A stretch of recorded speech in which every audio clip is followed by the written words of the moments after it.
Homestead Food Garden Coach Brendan Reardon here, and today we're going to be doing troubleshooting, and maybe you could give me some tips. So we've planted tomatoes and potatoes, and the potatoes were planted with certified seed, and the tomatoes were bought in transplant because we were running out of time. We barely got this garden plot done and we needed to get them in. So I normally start everything by seed, and I buy certified organic seed, but this time I bought transplants and they ain't doing so well. Take a look. So these are the Roma tomatoes that my wife wanted, and she wanted to make tomato sauce because she's a canner, and they're not looking happy at all. And I've been researching this, and I spoke to North Carolina Ag, and I want to ask you some questions. Maybe you could type in the comments. What do you think it is? Take a close look at this. The leaves are drooping from the top down as if they're not watered, from the top down. And they are watered. Even though the soil looks a little dry, right under it's very moist, and they've been watered recently. And then the leaves are getting some kind of blotch on them too, like a spotted blotch. So what do you think it is? It could be early blight. Could be stem necrosis. What else could it be? These are Roma tomatoes. They're heirloom. They're not disease resistant.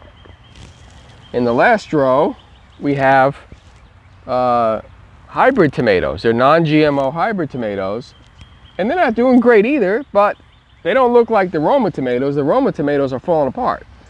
So what to do? So I go by process of elimination. It's not about not watering, because they have been watered and I water them properly. It's not the water itself here, because we have well water, because I've been watering plants on my deck and they don't have a problem. It's not, I don't think it's a fertilizer issue, because we did fertilize with a Spoma organic fertilizer. So what does that leave? Well, it could be the soil. In order to get this process going, I had to, in the wood chips, I had to put a furrow of new soil, and I bought garden soil from a garden center. I called them. They don't have any tests on their soil. It could be that. Could be the plants themselves. Again, normally I don't buy plants. I grow my own seeds, so they could have come with a disease. And so I'm sending out a soil test, because the bottom line is, if the pH is whacked, it's really out of control, super low, the potatoes might like it, but it'll bind up the nutrients from going into the tomato plants.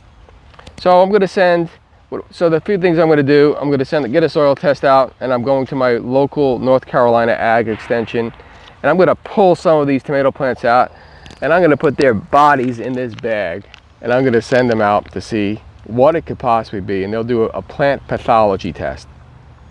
So that's where we are now. I'll keep you posted, and if you have any insight as to what might be going on with my Roma tomato plants, I'd love to hear. Take care. God bless.